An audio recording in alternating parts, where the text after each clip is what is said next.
ng media. And as you can see, nandito ako ngayon sa pre-industrial era. So let's start!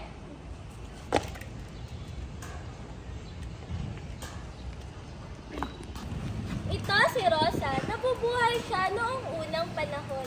Bago pa tayo magkaroon ng papers, e-tech pens, iPhones at social media. Minamahal kong Ernesto, alam kong wala pa tayong regicide sa mga panahong ito. Pero sana ay mabasa mo itong love letter ko bago ka ikasal sa tunay mong designated wife. I love you, baby!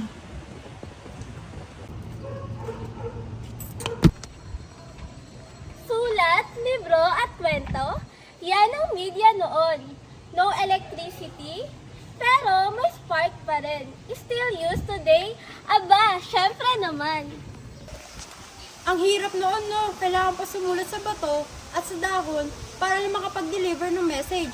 Pero ngayon sa era na ito, industrial era, meron na tayong machines, steam power, at higit sa lahat, printing press! Okay na yan!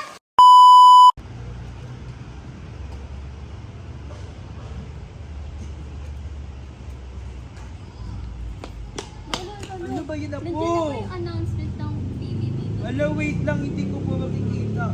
Wait lang. Ala, panalo ang break, OMG! Panalo ang breka!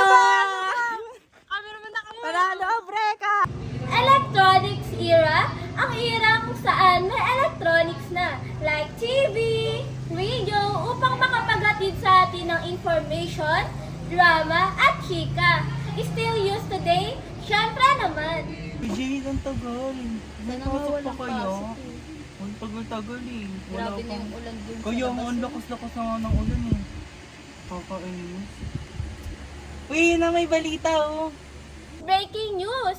Meron pa rin pong pasok ngayon kahit may bagyo. Pasensya na. And finally, information era, kung saan hindi na nila tinatanong kung may balita na ba o wala dahil matik, alam na nila agad.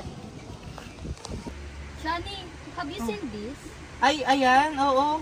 Hala, kahapon pa yun eh. Kahapon pa? Oo. Nakita ko yan kahapon sa post ng ex mo. Ano, sa dump niya. And that's it for today's video. See you next vlog.